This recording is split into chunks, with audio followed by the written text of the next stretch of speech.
love these people. I watch their YouTube channels. But what they tell me is like, those things, it didn't create the same level of like identity shift. So now I've seen it for 12 years and I've seen all the miracles that happen. It's like just amazing. It's just amazing, And I just want you guys to like just understand today is just not a regular workshop, okay? Because sometimes in our life, what we do is we're stalling, and we get a tunnel vision. We're locked in. We're hammering in all the grit. Like I gotta move up. And I know you guys are here. You want to be better speakers. So you're sawing to improve your speaking skills. Sawing. But sometimes what you gotta do is stop. Just stop. Take out the saw. Okay. Stop.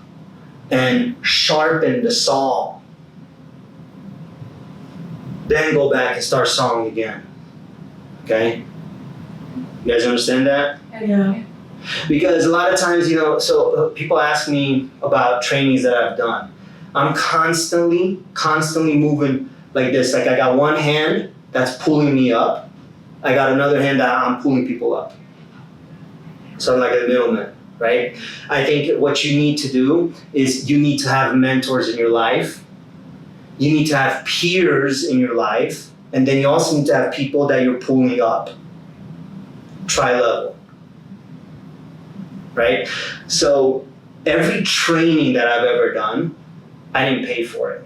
I got paid to do it. Now, I'll tell you why. Because every training that I've ever done, I got an ROI out of.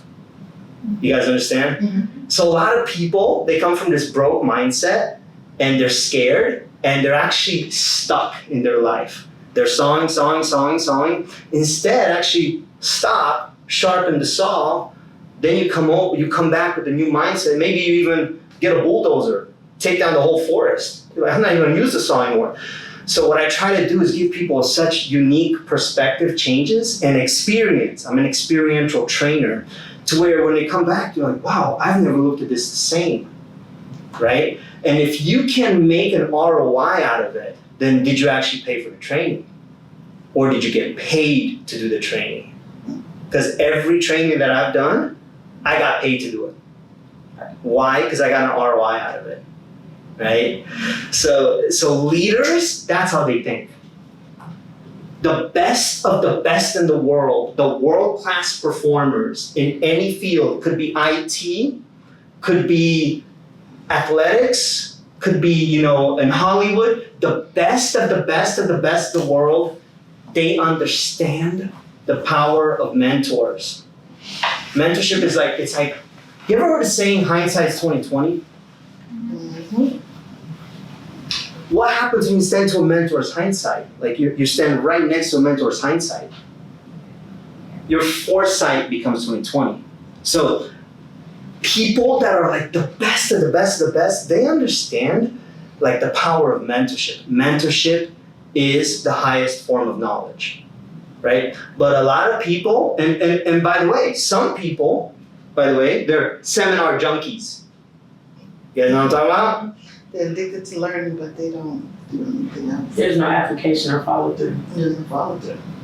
So all that self-help actually turns into shelf-help, Yeah. Wow. right? It's sitting on the shelf, like all these notes. So notes won't do it. Seminars just, for most people, but for a few people that are like, they've been filtered out, they've screened themselves, they show up, they're like the hungry few, they're motivated. Could be that people in this room, you're part of that few, to where you're like, oh, I'm separated the wheat from the chaff. I'm that person, that diamond in the rough. I'm not like the 97% of the people out there, right? For the few people, they're like, you know what? I already have an aerodynamic machine, and if I can just get a few ideas, I'm gonna be like, right? Start flying. That's the power. That's why I say like every training that I've ever done is I didn't pay for it. But that's also, I understand the kind of person I am. I'm already high flying. So when I participate in a training, I'm not there to be a seminar junkie. I'm there to like squeeze and be like, oh, okay, boom, apply. right? You guys know the difference? Mhm. So, we've been going on for a while. I want you guys to like think about like what are some questions that kind of bubbled up, because I really want to make this kind of a free flowing kind of a session. Yeah, so this it's a 12-month program. We have classes every other Thursday at 6 p.m. and every other Saturday at 1 p.m. Now I booked a room out from 6 to 10 p.m. So it's like literally like wow, a half day in-person training. And the reason I do that is because sometimes people come a little bit late. Sometimes people are like, I gotta drop a little early. I gotta go handle the kids and be the housewife and be do the things that I gotta cook. I gotta do all these things. Plus, I'm like, I have to drive a little bit to get to the Roswell location or to the Glen Lake location, this location right here. So I booked the room out for 4 hours, right? And if you just make a couple, make sure I don't lose any people text me. If you just make a couple classes, you're already like miles ahead of everybody else in terms of communications, presentation, confidence, and public speaking. Just a couple classes. Now, I give people 1 year's worth of weekly classes because I know they're going to be busy over that next year. I know like there's stuff that's going to come up. Oh, in August, I'll be in Greece. Oh, I plan to make this class, but something came up. So I give people like a membership. Because I know over the next 12 months, if I give them a weekly opportunity, they're going to hit a few. And all it takes is a few. Just a few to where it's like, whoa, I'm not the same anymore. There's a complete paradigm shift, right? Mm-hmm. So yeah, and every other Thursday from 6 p.m. in Roswell, every other Saturday from 1 to 5 right here at this location right here. And the types of things that we work on, I talked a little bit about earlier, like I give you guys, the hot seat, I'll put you up here and, for half an hour. These are all people that have been vetted, right? They're all paid members, so you're working with like the best of the best.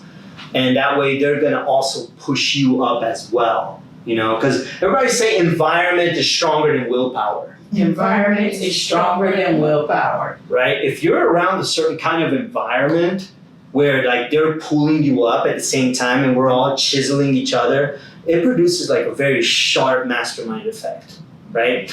So basically we work on things like I give you all types of drills, exercises, you'll be doing a lot of speeches, but like not the kind of speeches where you have to go and prepare. Because the one thing is I know everybody lives a very busy life, and I don't believe in homework. I believe in energetic exchanges, right? So when you show up to a class, it's like you're showing up to a martial arts class or a Zumba class or something to that effect.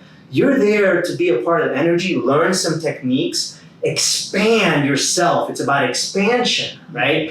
And so basically there's gonna be things that when you show up, you're going to be doing speeches, but it's speeches that you don't have to prepare outside of class. I give people a lot of different outside of the box kind of methodologies and like things to like do like this. Like, wow, role playing. We do role playing as well. So it's acting class for public speaking, communications, and presentations. It's very interesting. Now, if you got pieces from work that you're like, hey, I want to bring them here so we can chisel them.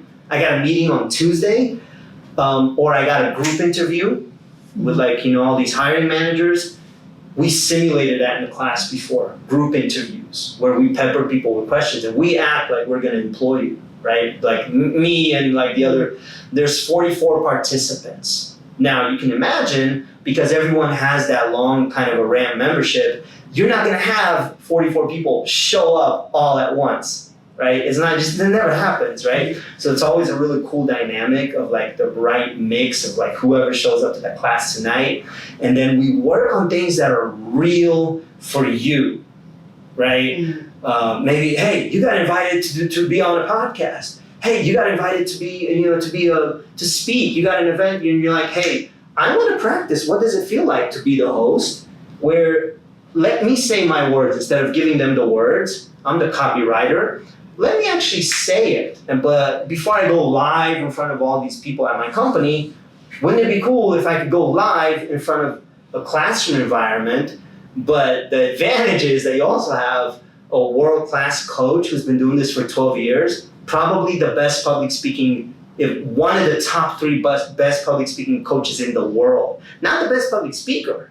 I said coaches. I know I'm one of the best, like probably the top 3 best public speaking coaches in the world. I just happen to live in Atlanta. So you guys kind of get the benefit of that, like that's good for you, but I train people from other cities as well, and even from other countries virtually. Now, I don't offer virtual trainings for people in Atlanta, because if you're in Atlanta, you got a weekly opportunity to come and train like in person, which is more effective than virtually. But I'm just trying to tell you guys, like I really, really, really, really know what to look for to start improving your blind spots right away.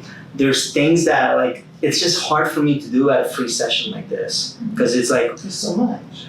well, there's so much, and there's like there are things that I gotta like dissect. Mhm. I gotta reprogram your beliefs. I gotta put you on camera. We gotta do film study of you. See, everybody's favorite topic is themselves. Well, in my program, you're like, wow, I'm falling in love with myself.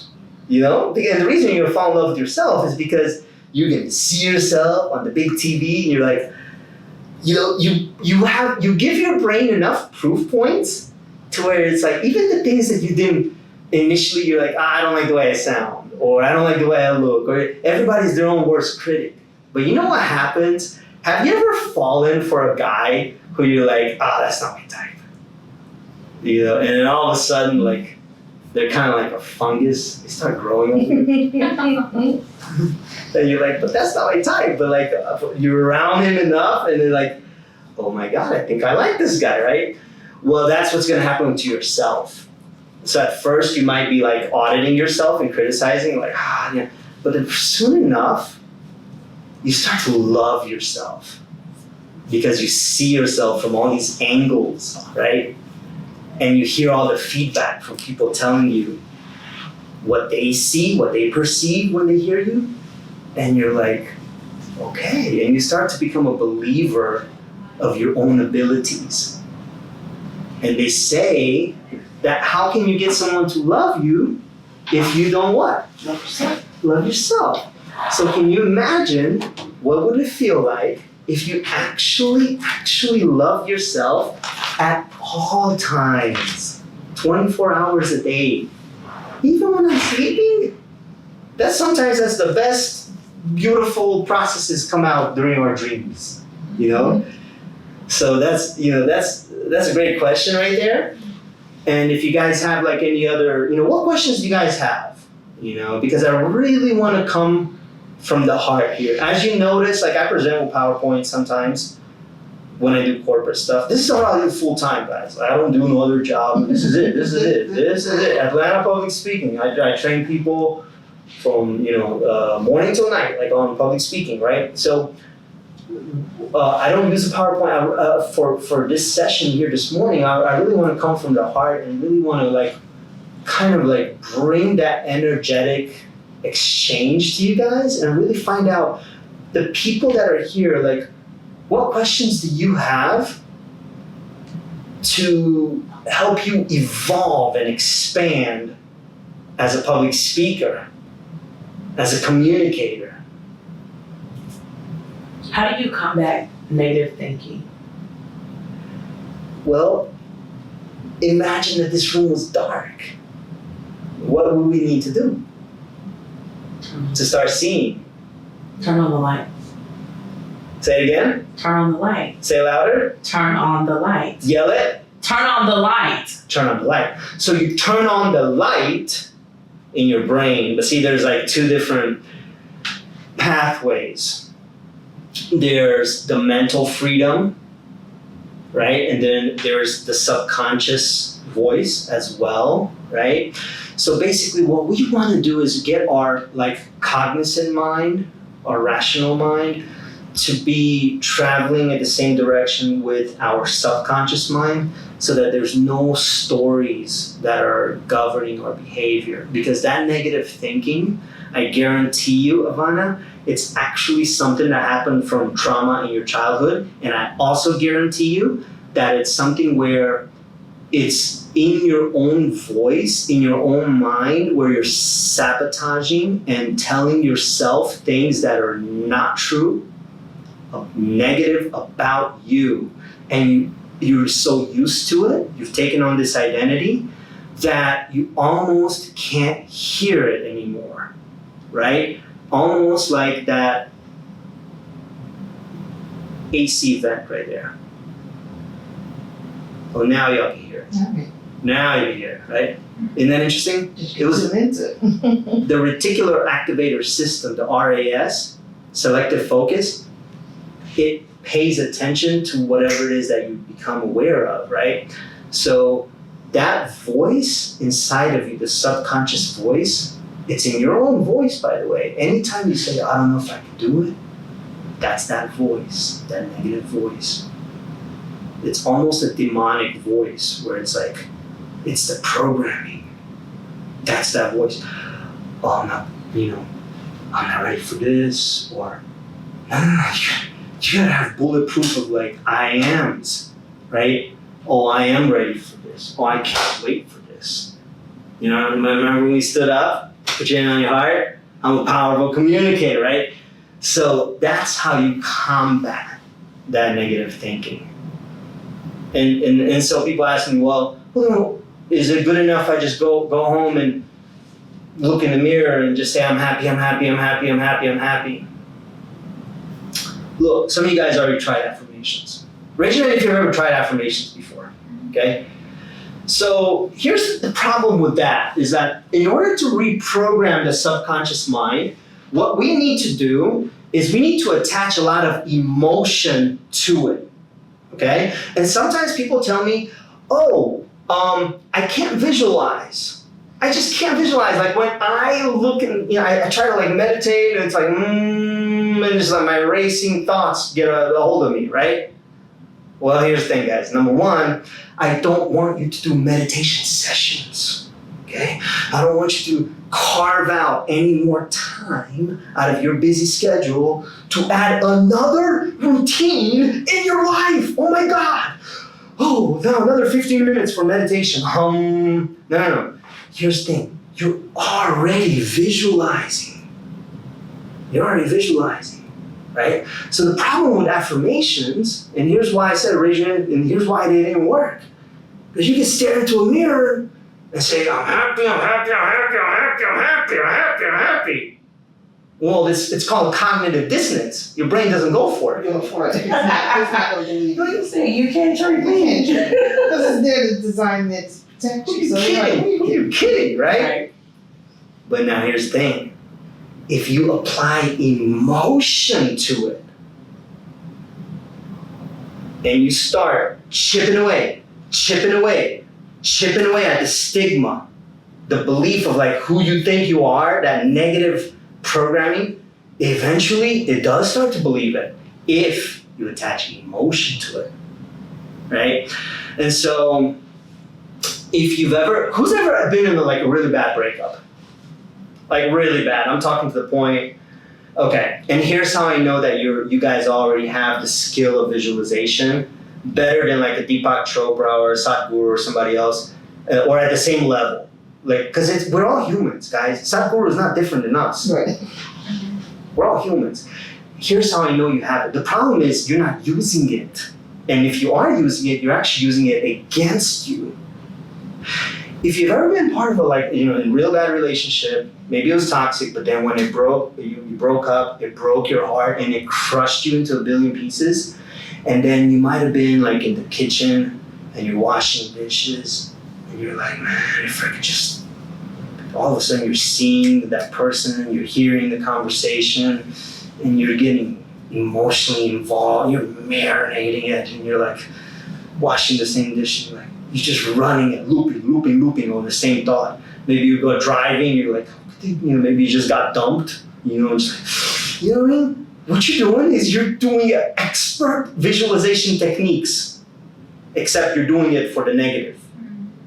Excellent visualization techniques. So that you didn't carve out 15 minutes, kumbaya, you didn't do none of that, right?